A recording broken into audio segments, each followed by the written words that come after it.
Bonjour les amis, vous êtes bien sur Planète Gaïa TV dans l'émission Contes et légendes. Aujourd'hui, je vais vous conter, bien sûr, une autre aventure de Merlin. Vous le savez, lors de la dernière, Merlin était sorti de sa folie. Eh bien, on va voir comment est-ce qu'il va poursuivre son chemin pour aller vers Camelot. Gentes dames, mes beaux seigneurs, en ces temps reculés, Merlin était sorti de sa folie. Il traversait le pays dévasté par les guerres. Guerre entreprise par Mordred pour venir détruire Arthur et le royaume de Camelot. Merlin, ayant récupéré une charrette avec un vieil âne, s'engageait à travers le pays en direction de Camelot. Et il traversait les villages ravagés par la guerre, des bois, des forêts entières dévastées, des champs brûlés. Une horreur complète.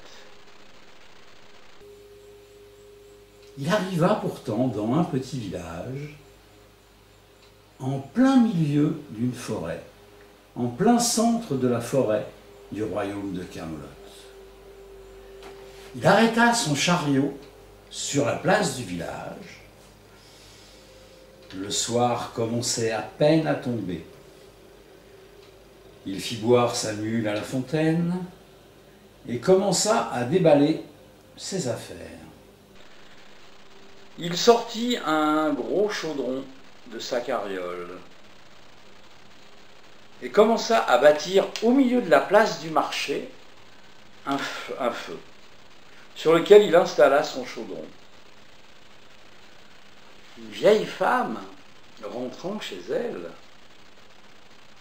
vient le voir et lui dit « Dis donc l'étranger, que fais-tu là, sur la place de notre village ?» Merlin la regarde et lui dit « Bah tu vois, j'allume un feu pour faire cuire mon souper. » Ah, tu sais que le terrain autour est ravagé par les guerres. Attends-toi à être dérangé. Merlin, tranquillement, lui dit « Ne t'inquiète pas, vieille femme, je ne crains rien. Mais peut-être voudrais-tu partager mon repas ?» La vieille dame réfléchit un moment et lui dit « Bien, pourquoi pas ?» Et elle s'approche du chaudron pour voir ce qu'il y a dedans. Elle ne voit que de l'eau qui commençait à frémir. Il dit « Mais tu n'as rien dans ton chaudron ?» Il dit « Attends, vieille femme. » Et Merlin va à son chariot et prend un paquet enroulé dans une peau de bête qu'il commence à déployer près du feu.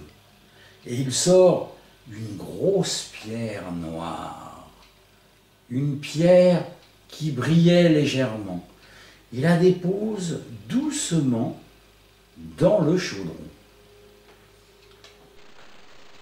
Et Merlin, se retournant vers la vieille femme, lui dit « Tu vas avoir le privilège de manger la meilleure soupe de pierre de ta vie. » La vieille dame le regarda bizarrement en lui disant « Une soupe de pierre ? Oui, oui, lui dit Merlin, c'est une vieille recette que m'ont enseigné mes ancêtres. Tu vas voir. » La vieille prend son mal en patience, l'eau commence à bouillonner. Elle regarde encore dans le chaudron et trouve quand même que le bouillon est un peu clair. Et se retournant vers Merlin, lui dit « Dis-moi, vagabond, je dois avoir chez moi 2 ou 3 oignons. Ne penses-tu pas que si on les mettait dans ta soupe, ça lui donnerait meilleure consistance ?» Merlin réfléchit un moment, il dit « Oui, c'est une bonne idée, femme. Je ne pense pas que cela altérera le goût de la recette. » La vieille femme va chercher ses oignons. Elle revient, ils mettent les oignons dans la soupe, et la vieille femme s'assoit près de Merlin et attend. Un vieux berger rentrait à ce moment-là de ses pâturages, et il s'approche de ce drôle de couple. En reconnaissant la vieille, il lui dit « Ah, salut la vieille! Mais qu'est-ce que tu fais là dehors ?» Et la vieille lui dit « Ben, tu vois, ce brave garçon m'a invité à partager son repas. » Et là, Merlin, enchaînant tout de suite, « Mais peut-être voudrais-tu manger avec nous ?»« Bon, pourquoi pas? Après tout. » Et il s'approche du chaudron pour voir. Il trouve que le bouillon est un peu clair quand même. Se retournant vers Merlin, lui dit Il doit y avoir une ou deux, ou peut-être 3 carottes qui traînent chez moi. Peut-être que si on les mettait dans ton plat, ça lui donnerait meilleure mine. Merlin a eu une très bonne idée. Très très bonne idée. Et le berger retourna chez lui, ramena ces 3 carottes qu'ils épluchèrent et mirent dans la soupe. Puis le boulanger vient. Il passait par là. Et voyant ce début d'attroupement sur la place, s'avance et vient voir ce qui se passe. Que diable se passe-t-il au sein du village? Il lui dit, ben, avec ces braves gens, nous préparons une soupe de pierre. Une soupe de pierre? Oui, oui, une soupe de cailloux, comme me l'a enseigné ma grand-mère. Ah, mais peut-être veux-tu la partager avec nous? Ouais, écoute, pourquoi pas? Et il va regarder dans le chaudron, trouvant que la soupe était un peu légère, dit, si on lui rajoutait quelques quignons de pain à ta soupe, tu crois pas qu'elle aurait meilleure mine? Merlin lui dit, je ne pense pas que cela altérera le goût. Ok, on peut le faire. Et puis un autre homme passa, et puis un autre, et puis un autre, et une femme, et 2 femmes, et des enfants. Et à chaque fois, chacun apporta un élément.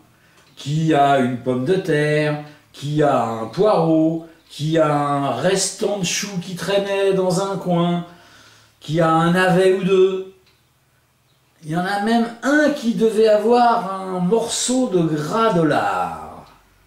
Bref, petit à petit, tout le village se retrouva autour du feu et les discussions commencèrent à s'engager et le parfum qui s'échappait du chaudron commençait à humer bon. Les gens, se sentant détendus autour du feu, avec cette bonne odeur qui flottait autour d'eux, commencèrent à parler entre eux, des gens qui se croisaient mais ne se parlaient pas forcément. Et la discussion continuait bon train, jusqu'au moment où la soupe fut prête. Le village, ce jour-là, fit une fête comme il n'en avait pas fait depuis le début de la guerre. Certains sortirent des instruments de musique et se mirent à danser et à jouer. D'autres chantèrent. Tout le monde au village eut de quoi manger, à satiété. Tout le monde fit bon danse, copieusement. Et chacun prenait compte de cet enseignement de Merlin. Car durant la soirée, certains avaient compris de qui il s'agissait et avaient reconnu Merlin l'Enchanteur et écoutaient attentivement ses propos et ses dires.